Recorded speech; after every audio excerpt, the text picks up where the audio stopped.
two, and contestant ten, so xong là bữa nay xưa bây sắm tiền ra thế này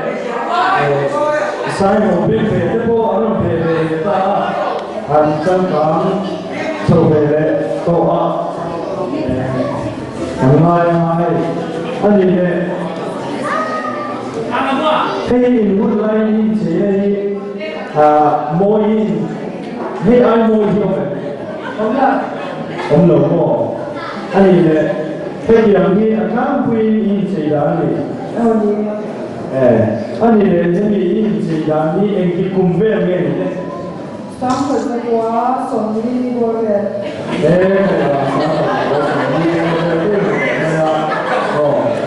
hay anh đi đấy in pa ni anh là mày mình mấy giờ đều đến giờ rất tốt mày anh đi đấy này mấy giờ lắm bằng nghề các cái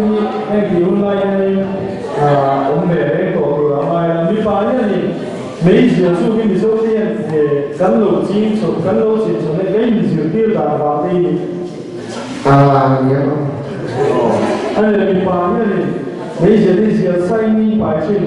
giờ lô la đi giờ tiêu gì lô la đi giờ tiêu gì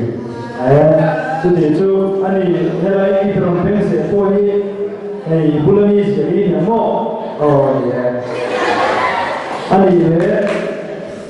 cái lô như thế nào cái rất là thế thì hôm nay thì chấp nhận để mà xử lý bắt đầu buôn tour ấy như thế nào anh là siêu rồi mà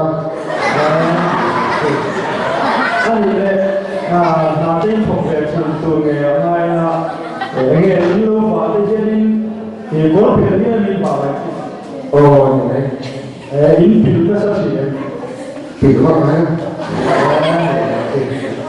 Thế là cái đồ suộc sẽ là đinh ra sẽ là sao mà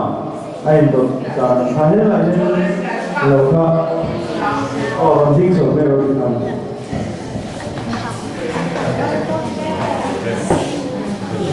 anh cổ với sẵn sàng rất cao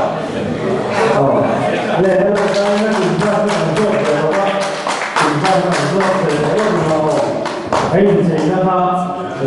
anh đi cùng với nghe cả cái số tổ chức những cả cái số tổ chức thì em đi khám phá về sự kiện của bên lai và cho nhiều luôn can gia của lai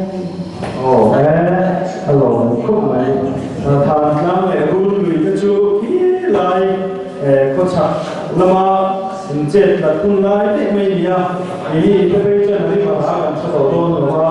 rồi vì lẽ mình chút tiền bằng in chế na giải na cái mình rồi vì lẽ mình anh đi lấy in chế này là lúc sắp cả tổ cái mình bảo con thì cuốn thế xin ra nên đầu tiên là đó là làm na thế in chế này thì cùng cái này mà sáng hồi giờ quá sống chỉ ra sáng thì sống phải đi sáng thì sống đi về là bọn này anh muốn tham gia chơi này đi rồi hôm nay mày cái sai chơi gì mỗi tập mấy là cái luôn thấu thì tất mấy nghe nói số sắp tu thế chú bảo lòng thú cần suy anh ấy